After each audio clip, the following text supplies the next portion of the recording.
오늘 본문 말씀은 사무엘상 4장 1절에서 11절, 제목은 부적으로 여긴 언약궤입니다. 여호와의 말씀이 희귀하여 이상이 흔히 보이지 않던 때였습니다.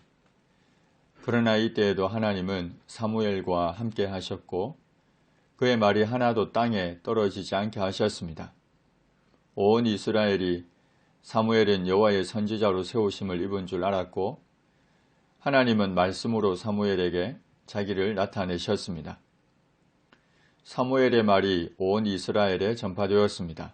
그러나 또 한편 하나님은 블레셋이라는 이웃 나라를 들어서 이스라엘의 죄를 책망하실 뿐 아니라 그들을 경고하고자 하셨습니다. 전쟁도 하나님의 허락이 없이는 일어나지 않습니다. 하나님은 이스라엘의 죄를 책망하시고 경고하시기 위해 블레셋을 들어 공격하게 하셨습니다. 그래서 이스라엘은 나가서 에베네셀 곁에 진치고 블레셋 사람들은 아벡에 진을 쳤습니다. 블레셋 사람들이 이스라엘에 대하여 전열을 벌이고 그들이 싸우다가 이스라엘이 블레셋 사람들 앞에서 패하여 약 4,000명가량의 군사가 죽었습니다. 패배한 이스라엘 백성이 진영으로 돌아왔습니다. 이스라엘 장로들이 이르되 여호와께서 어찌하여 우리에게 오늘 블레셋 사람들 앞에 패하게 하셨는고 여호와의 언약궤를 실로에서 우리에게로 가져다가 우리 중에 있게 하여 그것으로 우리를 우리 원수들의 손에서 구원하게 하자고 했습니다. 전쟁이 발발했을 때 하나님을 찾았더라면 좋았을 텐데 그러지 않았습니다. 전쟁에서 패배했을 때 하나님을 찾고 자신을 돌아보아 회개하며 하나님의 도우심을 구했더라면 좋았을 텐데 그러지 않았습니다.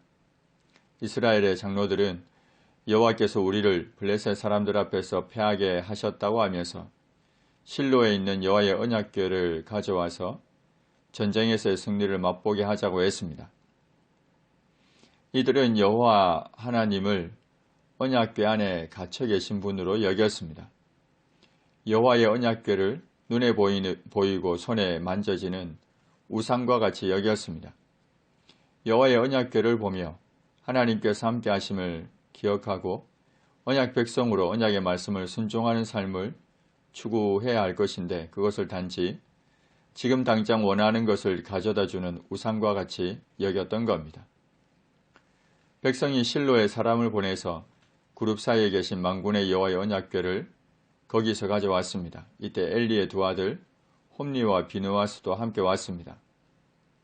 여호와의 언약궤가 진영에 들어올 때 온 이스라엘이 큰 소리로 외쳤습니다. 땅이 울릴 정도였습니다. 부적과 같이 여겼던 여호와의 언약궤가 도착하자 사기가 충천했습니다. 블레셋 사람이 그 외치는 소리를 듣고 히브리 진영에 큰 소리로 외침은 어찌됨이냐 하다가 여호와의 궤가 진영에 들어온 줄 깨달았습니다. 블레셋 사람들이 두려워하면서 신이 진영에 이르렀도다. 우리에게 화로다. 전날에는 이런 일이 없었도다고 했습니다. 당시는 두 나라 사이의 전쟁을 신들의 전쟁으로 여기던 때였습니다. 그래서 다신교를 믿었고 대부분 지역신으로 여겼습니다.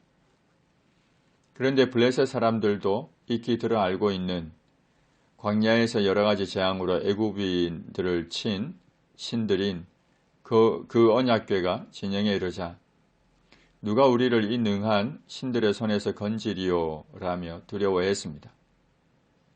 그러면서도 블레셋 사람들은 강하게 되며 대장부가 되라, 대장부같이 되어 싸우라고 서로를 격려했습니다.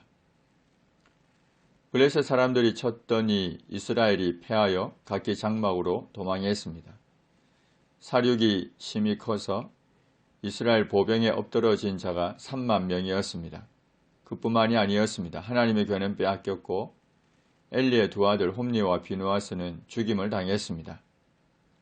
과거 하나님의 사람이 예언하기를 네 두 아들 홈리와 비느하스가 한날에 죽으리니 그 둘이 당할 그 일이 이게 표징이 되리라고 했는데 실제로 그 일이 일어난 겁니다. 전쟁이 발발했을 때 나아가 작은 패배를 경험했을 때 그들은 자신들을 하나님 앞에서 돌아보지 못했고 하나님의 도움을 구하지도 않았습니다. 도리어 우상을 숭배하는 다른 나라들처럼 전쟁을 신들의 전쟁으로 여기고 하나님을 우상과 같이 부적과 같이 여겼습니다. 결말은 참으로 비참했습니다.